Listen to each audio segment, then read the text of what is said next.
প্রতিবন্ধী ভাতার নতুন আবেদন গ্রহণ। সংবিধানের ১৫ ঘ অনুচ্ছেদ অনুযায়ী সরকার ২০২৫-০৬ অর্থবছর থেকে রাষ্ট্রের দায়িত্বের অংশ হিসেবে প্রতিবন্ধী ভাতা কর্মসূচি চালু করেছে।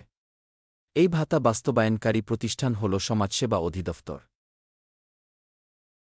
প্রতিবন্ধী ব্যক্তিদের আর্থসামাজিক উন্নয়নের লক্ষ্যে সমাজসেবা অধিদপ্তর প্রতিবন্ধী ব্যক্তিদের জরিপ করে সুবর্ণ নাগরিক কার্ড প্রদান। বর্তমান মাসিক ভাতার হার ৮৫০ টাকা। সম্ভাব্য চলতি মাসের দ্বিতীয় সপ্তাহের পর থেকে সুবর্ণ নাগরিক কার্ড প্রাপ্ত ব্যক্তিগণ প্রতিবন্ধী ভাতার জন্য অনলাইনে আবেদন করতে পারবেন।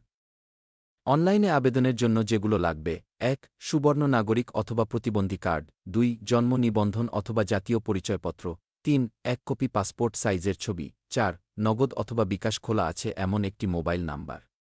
এগুলো নিয়ে যেকোনো কম্পিউটারের দোকান থেকে অনলাইনে ভাতার জন্য আবেদন করতে পারবেন। এছাড়া নিজ মোবাইল ব্যবহার করেও অনলাইনে আবেদন করতে পারবেন।